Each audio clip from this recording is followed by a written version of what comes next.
हम electrostatic chapter में electric dipole topic को कंटिन्यू करेंगे और आज हमारा टॉपिक है work done to rotate a electric dipole in uniform electric field. जब हम यूनिफॉर्म इलेक्ट्रिक फील्ड में डायपोल को रखते हैं और उस पर वर्क करते हैं तो उस वर्क का एक्सप्रेशन क्या होता है। डायपोल में क्या करेंगे, हम इलेक्ट्रिक फील्ड में रोटेट करेंगे और रोटेट करने से हम वर्क करेंगे और वर्क करने से डायपोल के अंदर एक पोटेंशियल एनर्जी स्टोर होगी।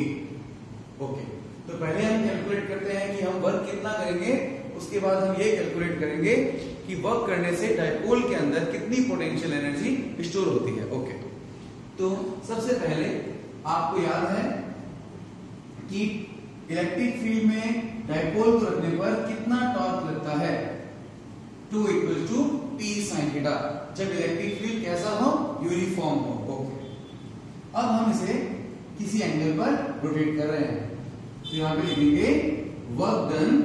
सबसे पहले हम एक काम करते हैं, इसको बिल्कुल स्मॉल एंगल पर रोटेट करते हैं। बिल्कुल स्मॉल एंगल मतलब d थीटा एंगल पर रोटेट करते हैं। तो कितना वर्क करना पड़ेगा, और वर्क का फॉर्मूला आपको याद है, force multiply distance, force multiply displacement. अगर हम किसी चीज को घुमाते हैं, टर्न करते हैं, रोटेट करते हैं, तो फोर्स की जगह क्या लगाते हैं, टॉर्क, और घुमा रहे हैं तो डिस्प्लेसमेंट की जगह क्या आएगा, एंगुलर डिस्प्लेसमेंट। तो ये फॉर्मूला ऐसा लिखा जाएगा जब कोई चीज रोटेट होती है, ये बात ध्यान रखो। ओके, अब इधर देखिए, work done to displace, to rotate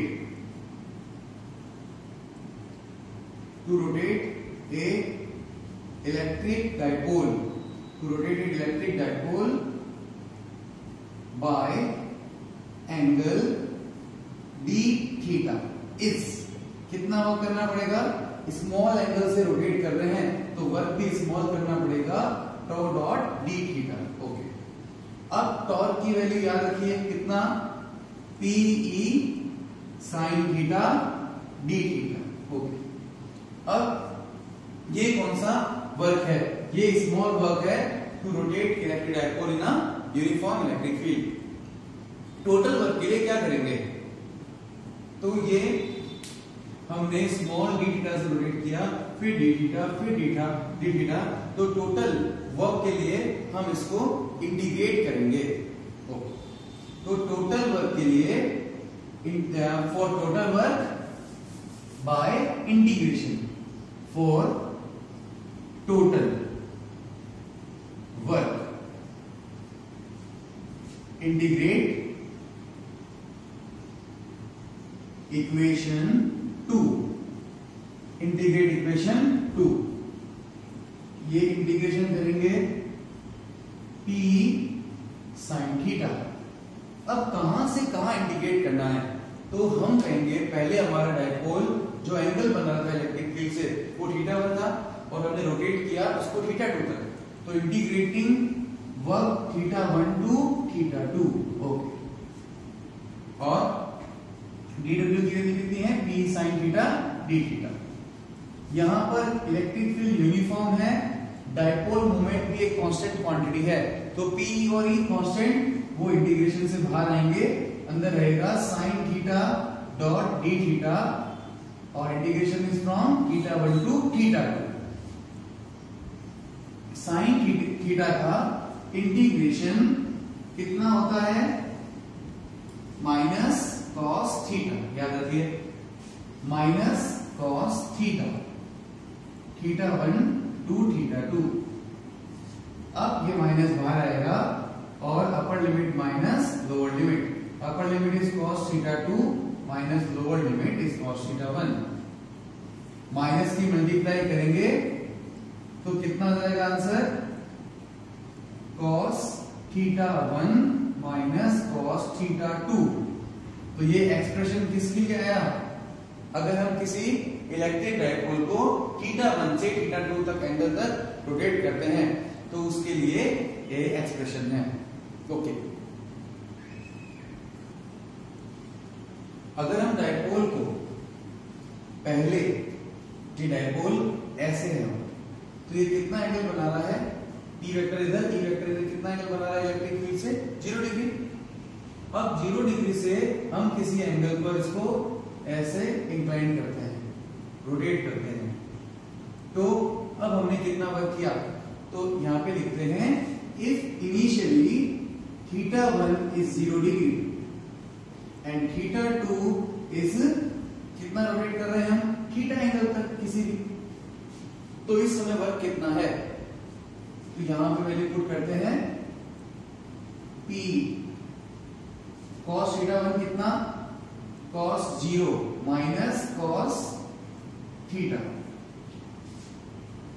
P cos 0 कितना 1 माइनस cos थीटा, थीटा कितना जितना आपने ये इनिशियली रोटेट किया है, इनिशियली कहां था ये डायरेक्शन ऑफ इलेक्ट्रिक फील्ड में, आपने कितना रोटेट किया इसको थीटा रोटेट किया, तो ये आ गया वर्क। अब ये वर्क के दो फॉर्मूले आपको याद रखने हैं। कई बार न्यूमेरिकल्स में आपको बोला होता है कि आपने रोटेट किया 30 डिग्री टू 60 डिग्री, तो आपने कितना वर्क किया, उस समय ये फॉर्मूला आपका यूज होगा। और कई बार न्यूमेरिकल में दिया होता है initially in the direction of electric field and rotate by the angle of 60 degree, तो ये आपका फॉर्मूला यूज करना है। इसमें कुछ स्पेशल केसेस देखिए, स्पेशल केसेस। फर्स्ट, अगर आप ये डायपोल इनिशियली इस कंडीशन में है और आप इसको 90 डिग्री रोटेट करते हो, तो आपको कितना वर्क करना पड़ेगा, when theta equals to 90 degree, आप 90 डिग्री रोटेट करते हो 1 माइनस cos 90, cos 90 कितना 0, कितना वर्क करना पड़ेगा P। ओके, ये याद रखना। सेकंड देखिए, अगर आप इसको 180 डिग्री रोटेट करते हैं तो आपको कितना वर्क करना पड़ेगा, 180 के लिए 1 माइनस cos 180 और cos 180 कितना होता है -1, तो 1 माइनस -1 कितना हो गया +1, कितना वर्क करना पड़ेगा आपको 2P, ये बात याद रखिए। और आप इसको 270 मूव करते हैं, ऐसे ले जाकर ऐसे पूरा ऐसे ये, तो cos 270 कितना होता है 0, तो आपको उस कंडीशन में वर्क कितना करना पड़ेगा P। और आप इसको 360 मूव करके यहां तक वापस लेके आते हो, तो आपको कितना वर्क करना पड़ेगा, cos 360 कितना होता है, cos 360 कितना होता है 1, तो यहां 1 माइनस 1 W इक्वल टू कितना हो जाएगा 0। ये देखिए, आप अगर इसको पूरा 360 डिग्री घुमा के वापस लाते हो तो आपको कितना वर्क करना पड़ेगा 0। आपको क्या, हमने तो घुमा के यहां से लेकर यहां तक घुमाया है ना, तो भी वर्क 0 क्यों करना पड़ा, इसका आंसर है वर्क 0 इसलिए करना पड़ा क्योंकि टोटल एंगुलर डिस्प्लेसमेंट कितना हुआ इसका 0, यहां से एंगल कितना बना रहा है अभी 0, यहां पे लेके आए तो टोटल डिस्प्लेसमेंट कितना हुआ एंगुलर 0, तो टोटल एंगुलर डिस्प्लेसमेंट 0 होगा तो वर्क भी कितना होगा 0।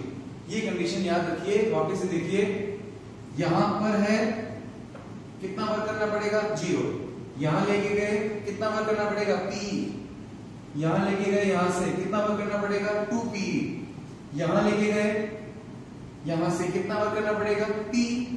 P क्यों, डिस्प्लेसमेंट कितना हो रहा है इनिशियल टू फाइनल 90 डिग्री, वापस यहां ले गए कितना वर्क करना पड़ेगा 0, तो ये अभी तक क्या निकला है हमारे पास वर्क। नेक्स्ट क्लास में देखेंगे, नेक्स्ट देखेंगे potential energy of electric dipole. Next, potential energy of a dipole in A uniform electric field. जब हम किसी डाइपोल को यूनिफॉर्म इलेक्ट्रिक फील्ड में रखते हैं और उस डाइपोल को यूनिफॉर्म इलेक्ट्रिक फील्ड में रोटेट करते हैं और उस डाइपोल को यूनिफॉर्म इलेक्ट्रिक फील्ड में रोटेट करते हैं, तो रोटेट करने में हम क्या कर रहे हैं वर्क, और हमारी कौन सी एनर्जी खर्च हो रही है, मैकेनिकल एनर्जी। तो वो मैकेनिकल एनर्जी डाइपोल की पोटेंशियल एनर्जी की फॉर्म में स्टोर होती है। जैसे कोई भी बॉल हम जितना जमीन से ऊपर लेके जाएंगे, हाइट इंक्रीज करेंगे, वैसे वैसे उसकी पोटेंशियल एनर्जी कितनी इंक्रीज होती है, mgh। Potential energy of normal object having mass m is mgh।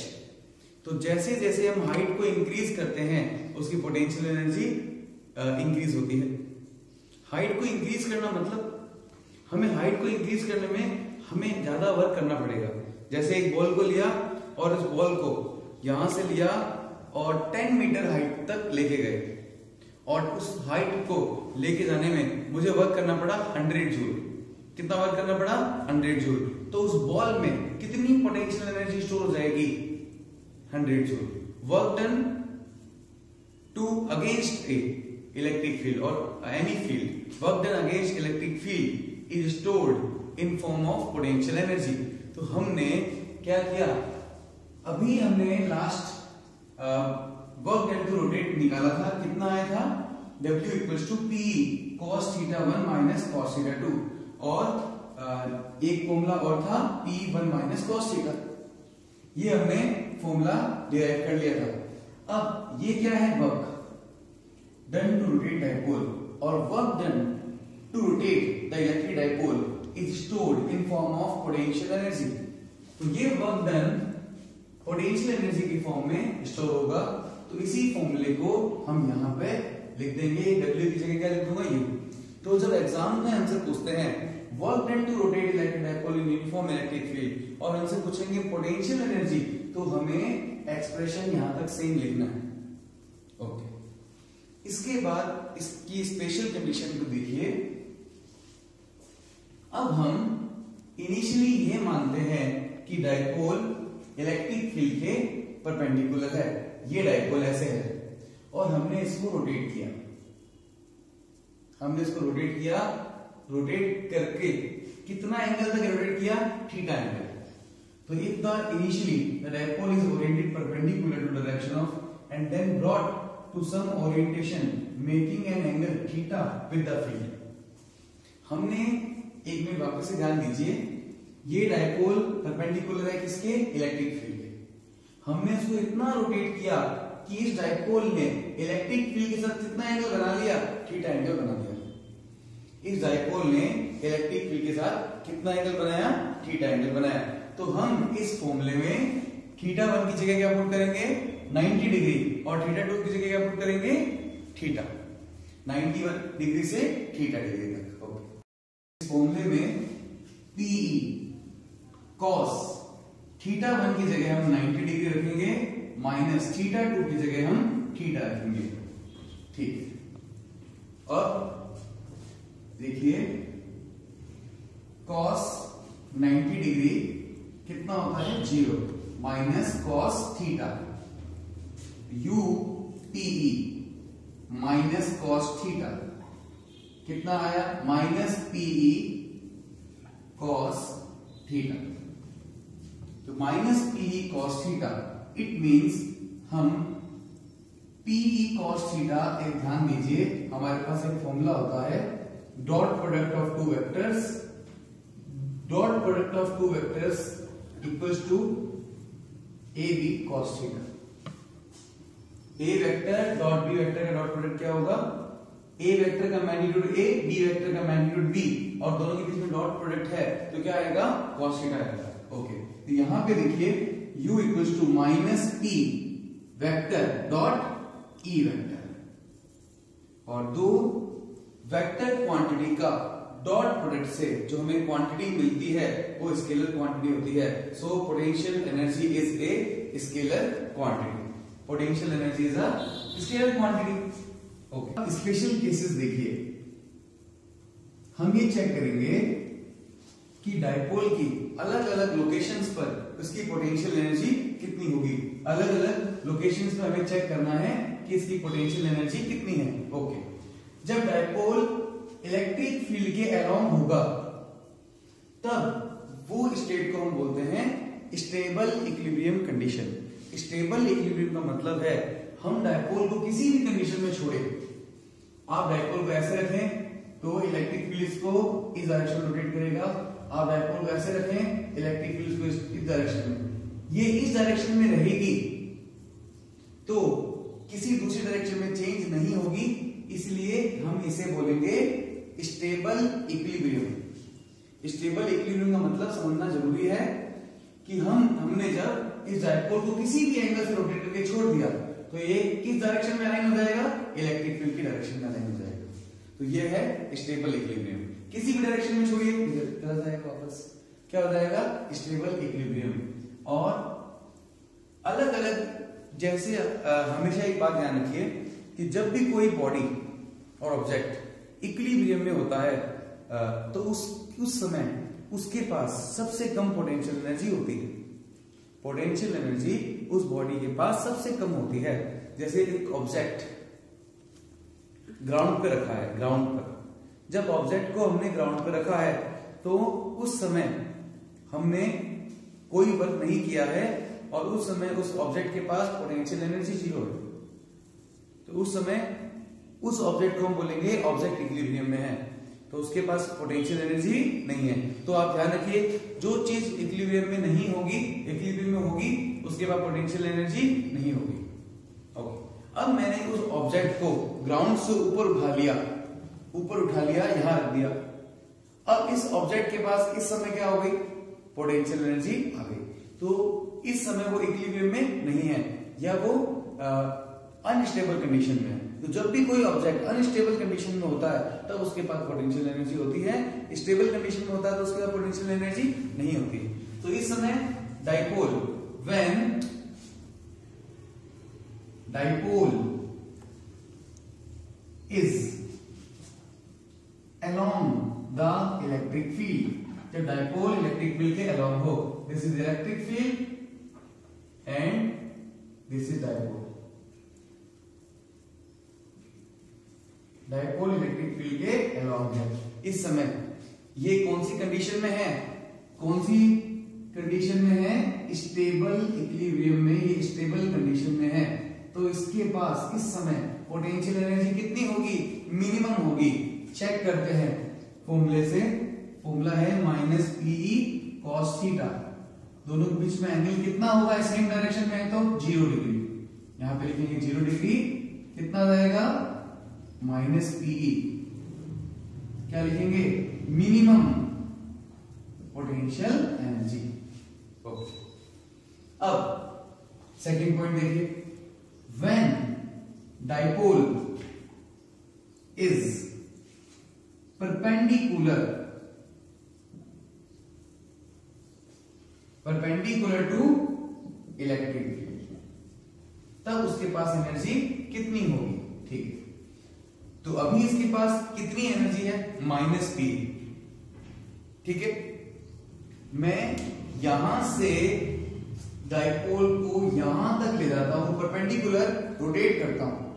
पहले डाइपोल कहां है, यहां है, अब मैं डाइपोल को परपेंडिकुलर रोटेट कर रहा हूं। क्या कर रहा हूं मैं, वर्क। और डाइपोल को 90 डिग्री रोटेट करने में कितना वर्क किया जाता है, आज हमने वीडियो के इनिशियल पार्ट में देखा था, कितना, U बराबर +P, W बराबर +P। अभी इसके पास पोटेंशियल एनर्जी कितनी है, -P। यहां से यहां तक लेके जाएंगे, पोटेंशियल एनर्जी कितनी इंक्रीज हो जाएगी, +P और हट जाएगी, तो -P + P इक्वल टू कितना आएगा, 0। देखिए यहां पे फॉर्मूले से पुट करेंगे तो भी आएगा P cos 90 डिग्री, और यहां पर ये आ गया 0। इस समय पोटेंशियल एनर्जी 0, ये ऐसे भी निकाल सकते थे कि स्टेबल कंडीशन में पोटेंशियल एनर्जी कितनी, P। यहां से वर्क करके इसको 90 डिग्री पर ले जाओगे तब आप कितना वर्क करोगे, P, टोटल एनर्जी कितनी है, 0। यहां से भी देख सकते हैं। ठीक है, थर्ड केस देखिए, जब electric dipole movement electric field के अपोजिट डायरेक्शन में हो, अपोजिट डायरेक्शन मतलब 180 डिग्री एंगल बना रहा हो, तो इस समय ये इक्विलिब्रियम में होगा क्या, यस ये भी इक्विलिब्रियम में। इक्विलिब्रियम का मतलब अब इसको यहां रख दिया तो ये अपने आप कहीं दूसरी पोजीशन अपनी चेंज नहीं करेगा। जैसे हम 90 डिग्री रखते हैं तो क्या पोजीशन चेंज करता है, इधर आता है, 270 रखोगे तो भी इधर आएगा, लेकिन इस पोजीशन में रखोगे तो इसकी पोजीशन चेंज नहीं होगी, ठीक है। तो इक्विलिब्रियम तो है, इक्विलिब्रियम में तो है ये, लेकिन हम इसे बोलेंगे अनस्टेबल इक्विलिब्रियम। कौन सा इक्विलिब्रियम बोलेंगे? Unstable equilibrium. क्यों बोलेंगे अनस्टेबल इक्विलिब्रियम? क्योंकि अगर इसको यहां से थोड़ा सा डिस्प्लेस कर दें, जैसे यहां से इसे हम थोड़ा सा डिस्प्लेस कर दें इधर की तरफ, तो वापस ये इस पोजीशन में नहीं आएगा, ये इस पोजीशन में चला जाएगा। इलेक्ट्रिक फील्ड की डायरेक्शन में रोटेट होगा, क्योंकि इसके माइनस क्यू पर फोर्स कहां लगेगा? एक मिनट ध्यान दीजिए, ये माइनस क्यू, ये प्लस क्यू। मैंने इसको थोड़ा सा रोटेट किया एंगल बनाते हुए, ये देखिए, ये प्लस क्यू, ये माइनस क्यू नीचे आ गया, ठीक है। और प्लस क्यू पर फोर्स कहां लगेगा? इधर की तरफ, along the direction of electric field। Minus Q पर फोर्स कहां लगेगा? Opposite to the direction of electric field. तो इस पर एक फोर्स ऐसे और एक फोर्स ऐसे, ये घूमकर इलेक्ट्रिक फील्ड की डायरेक्शन में आएगा। तो बात ये ध्यान देनी है कि हम इसे यहां रखेंगे और डिस्प्लेस करेंगे तो वापस इस पोजीशन में नहीं आएगा, वापस ये स्टेबल इक्विलिब्रियम वाली पोजीशन में आएगा। इसलिए हमने इसकी पोजीशन को क्या नाम दिया? Unstable equilibrium. ओके, तो अनस्टेबल इक्विलिब्रियम है, अनस्टेबल है तो पोटेंशियल एनर्जी ज्यादा होगी, स्टेबल है पोटेंशियल एनर्जी कम होगी। वैल्यू पुट करते हैं, minus P E cos theta, cos theta 180 degree, और ये आया अपने पास P E cos 180 degree minus 1 minus कितना आया? Plus P. Okay, stable condition में कितनी पोटेंशियल एनर्जी होती है? Minus P. आपने 90 डिग्री रोटेट किया, कितना वर्क किया? Plus P. टोटल कितनी हो गई? 0। और 90 डिग्री रोटेट किया, कितना एनर्जी, कितना वर्क किया? Plus P. तो 2p आपने वर्क किया, माइनस पी स्टेबल में थी, दोनों ऐड किया, अपने पास आया प्लस पी।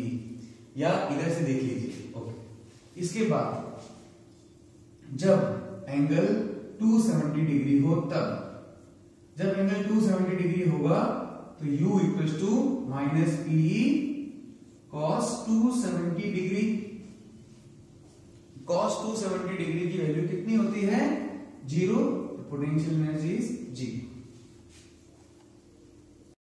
नेक्स्ट न्यूमेरिकल देखिए, an electric dipole of length 2 centimetre is placed with its axis making an angle of 60 degree to a uniform electric field of 10⁻⁵ newton per coulomb. If it experience a torque of 8√3 Newton meter, calculate the magnitude of the charge on the dipole and potential energy of the dipole। हमें सबसे पहले ये calculate करना है, given क्या है ये देखना है, उसके बाद हम देखेंगे हम इसके लिए कौन सा फॉर्मूला लगाएंगे। तो लेंथ है 2 सेंटीमीटर, इसे हम मीटर में कन्वर्ट करेंगे, 2 × 10⁻⁻² मीटर। ओके, एंगल कितना है?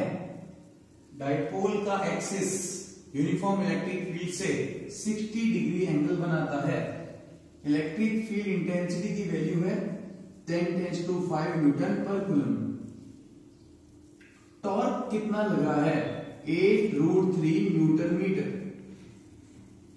ओके, अब आपसे पूछा है मैग्नीट्यूड ऑफ चार्ज, तो आपको पता है जो टॉर्क लगता है उसकी वैल्यू होती है टो बराबर P sine theta. Tau, P मतलब इलेक्ट्रिक डाइपोल मूवमेंट, इसकी वैल्यू होती है Q dot 2l E sine theta. Okay, अब यहां देखिए टॉर्क की वैल्यू रखिए 8√3, क्यू हमें फाइंड आउट करना है 2l, मतलब आपको दिया हुआ है length of dipole which is 2 × 10⁻⁻²। Okay, E electric field कितना है? 10⁻⁵, sine theta, sine 60 degree. Okay, 8√3 Q 2 × 10⁻³ into sin √3/2, sin 60 √3/2। √3 से √3 कैंसिल आउट, 2 से 2 कैंसिल आउट, ये 10⁻³ इधर आएगा 10 टेंस टू -3। तो चार्ज कितना आया 8 into 10 tens to -3 coulomb. Okay, next आपको फाइंड करना है पोटेंशियल एनर्जी। तो पोटेंशियल एनर्जी का फॉर्मूला कितना होता है, U equals to -P cos theta. P की वैल्यू पुट कीजिए। ओके, P कितना Q dot 2L E cos theta. U equals to minus Q कितना है, चार्ज कितना है 8 इंटू 10 टेंस टू -3। लेंथ कितनी है, लेंथ है 2 into 10 tens to -2। Electric field कितना है 10 tens to 5। cos theta, theta है 60, cos 60 1/2। U equals to -8 into -3 -2 +5 cancel out हो गए, ये बचा 2 और 1/2, ये 2 से 2 cancel out, equals to -8 joule. तो पोटेंशियल एनर्जी इज नेगेटिव।